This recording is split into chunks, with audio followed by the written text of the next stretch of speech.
My Lords, this is second reading. We are not time limited. And I hope noble lords who need more than 5 minutes will feel free to take it. I entirely agree with what the noble Lord Cashman has just said in quoting Theresa May. I share room 23 with my noble friend Lord Hayward, and he has discussed with me the conversion therapy experiences of his friend Matt Hindman. And he says of him, I do not know how Matt is as normal as he is, given what he went through.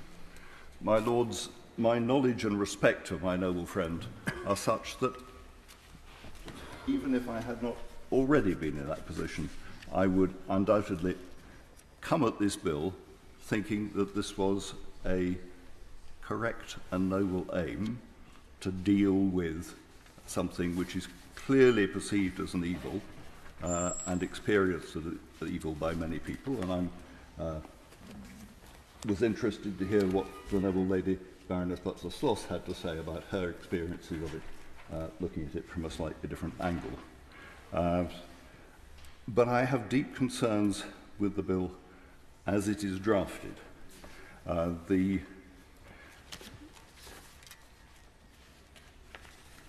As the noble Baroness Lady Burt said when she introduced it, we need a clear vision of what practices are permitted and where the line falls. And she discussed this in terms of a predetermined outlook being wrong, coercion being wrong, and that being where the line would fall. But, my Lords, that is not the way that I read the bill as it is now. I do not see those lines in it. The noble Lord Paddock said that open, questioning conversations should be permitted. I quite agree, but I don't see that in this bill. I share the concerns of my noble friend Lord Sandhurst and the noble Lord Winston. My Lords, we need to get definitions right. Sexual orientation in English is who you are attracted to sexually. That obviously includes sexual attraction towards children, and the Her Majesty's Prison Service invests a lot in conversion therapy where that is concerned. The Equalities Act confines sexual orientation in much more narrow terms, and we need that definition in this bill. I think we should also take the opportunity to define sex, making clear, along with recent court decisions, that this is a matter of biology, male, female, men, women. We should define gender so that it clearly has a different use, that is, the social and cultural attributes generally associated with a person of a particular sex, masculine or feminine. I think we need to rid ourselves of, particularly in the context of this bill, of the confusion that has arisen between the use of those two terms.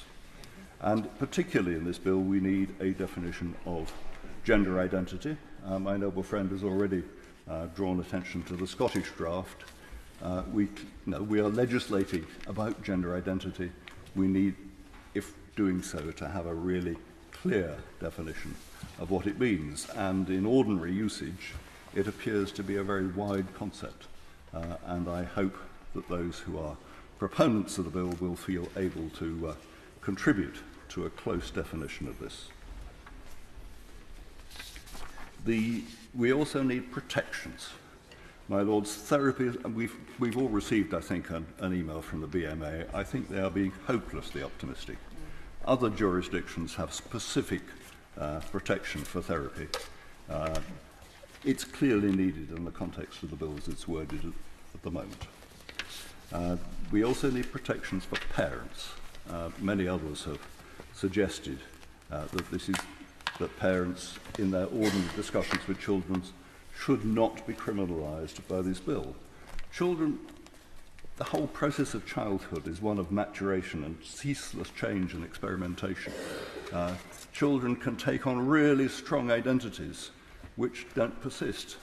Most parents of teenagers are actually delighted that they don't. It is not right to not be allowed to argue, to discuss, to be broad in one's conversations and directions to children. And the bill should not be criminalising that, as I believe it does at the moment.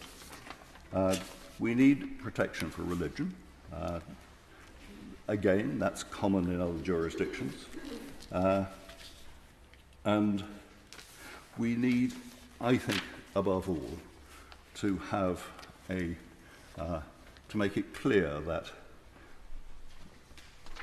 the process of affirmation is conversion therapy. That taking something in a really young child and saying that means that you have a particular future determined already at age 4 is wrong. That is not what child development is about.